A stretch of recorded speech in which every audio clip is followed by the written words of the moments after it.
Hey guys, Mitch here again from Finance Fitness. Part 2 of our two-part video on 10 success strategies for real estate investors. Let's get right into it. Part 1 was, items 1 through 5. This is 6 through 10. Okay, as you've seen in the first video, the first 5, here's number 6. Use your time wisely.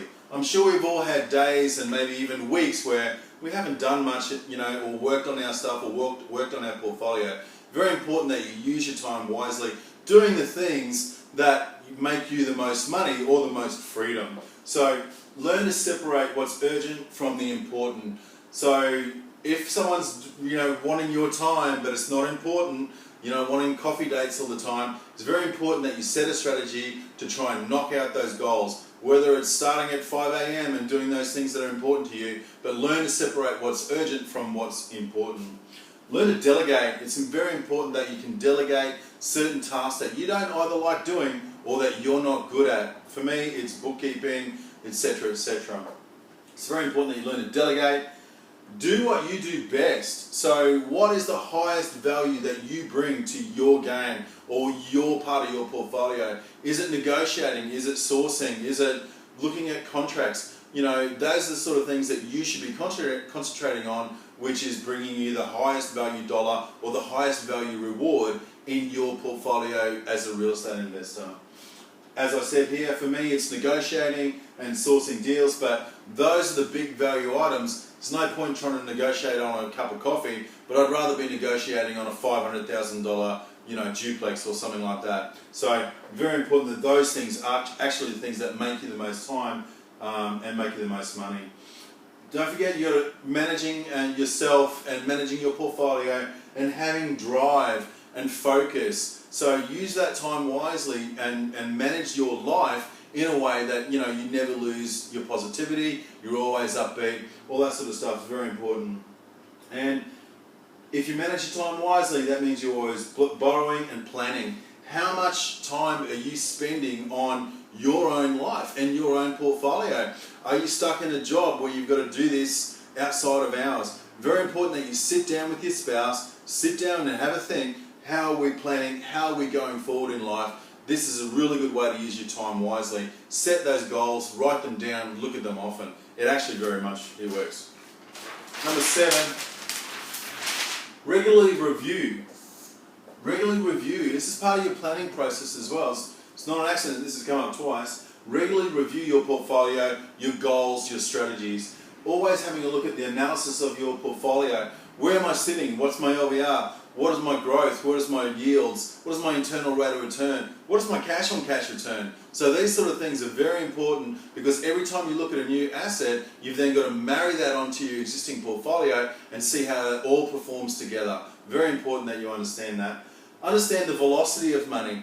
How is your money returning back to you and how fast? Do you know what the rule of 72 is? Very important that you regularly review the velocity of how soon your money is returning. Me personally, I like to look at all parts of my portfolio and say, okay, I've got X amount of dollars returning at 10%. I've got X amount of dollars returning at 15%. I've got X amount of dollars returning at whatever percent. So I'm always looking at the velocity of the money of my portfolio and how soon that money that I've spent is coming back to me. Your bookkeeping. Always keep up-to-date books. There's some online digital platforms these days which are fantastic. I'm a big Xero fan. Keep your bookkeeping up to date so that you can properly analyse where you are and where you're going, all that sort of stuff. Your tax, always keeping that up to date if you can. There's probably deductions that you're leaving on the table. Are your depreciation schedules up to date? Have you done a renovation? Have you bought a property that someone also just renovated? Well, there's some deductions there that you can use by getting in a good quantity surveyor. Keeping your tax up to date. Do you have a mentor? Do you have someone that you're talking to about your deals, helping you with the due diligence? And your team, are you having a good team around you? This life is not done as an individual. Where we get today is by having good mentors and good team members around us that can actually help us with our life. Number 8, we're going to define our goals. Write them down, look at them often. Plan your portfolio. What does your portfolio want to look like? Do you want to have 50% in residential, 50% in commercial? Do you want to have a mix of industrial? Do you want to have storage sheds? Do you want to have laundromats? So you got to plan and think about your portfolio. Myself, I like part of my portfolio to be in residential investments, long-term sort of low debt yielding properties. So I also like commercial, I also like shops. So it's very important that you plan your portfolio and execute any dogs in the portfolio that you need to get rid of, and start garnishing properties that you do want to keep long-term. Have a look at your wheels of wealth as well. This is something that the finance fitness coaching students and clients, we regularly sit down and analyse their wheels of wealth. Do they next need to do a chunk deal or a cash flow deal? You know, have a real look at that and work with your strategist in those areas. Give clarity and feedback to your team. It's no point telling your real estate broker you're just looking for any sort of deal. Have a real focus. Mate, I want a 3-bedroom house I can turn into a 4-bedroom house and increase the yield. Or, hey, Mr. Broker, I want something that's got a high set so I can build in underneath and get dual income rents. Or I'm looking for something with a 6% yield in 20 k's from the city, etc., etc. Very important that you give clarity and feedback to your team, your accountant, your solicitor, your real estate, broker, your finance strategist, all those sort of guys need to know where you're at and where you next need to go, and then they can properly assist and guide you. Number 9, always deal with ethical people. So there's no point getting into a deal, even if you think it's fantastic, if you're dealing with a crook. No amount of legality, no amount of solicitors, just going to cost you money in the long run. You might as well just only deal with ethical people.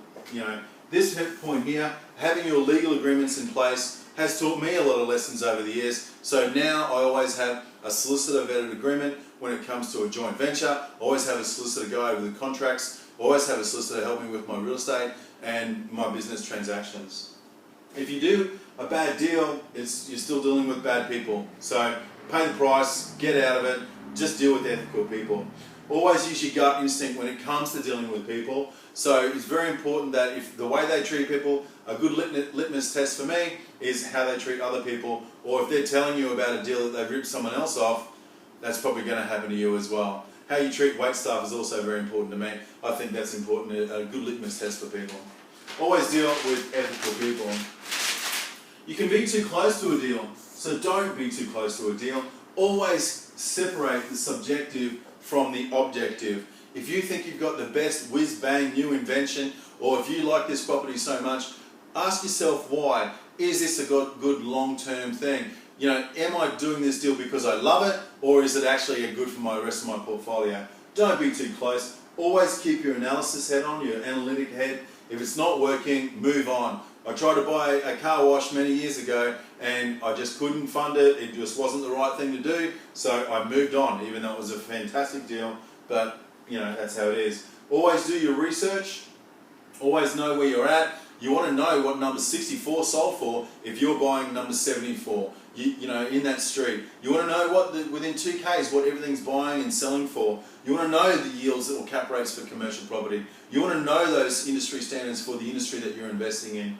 So it's very important that you do your research and you don't just blindly follow other people's advice, to go and invest in America or such. It's ridiculous. So the advice team, very important that you have your series of 11 or 12 people, which we will go through, building your success team in another video and in a seminar soon. But basically we want to have our lawyer, our solicitor, our accountant, our structurist, our finance broker, etc., etc., all working together to help us and be part of our advice team. Okay, so that's the top 10 success strategies for real estate investors. I hope to hear from you soon.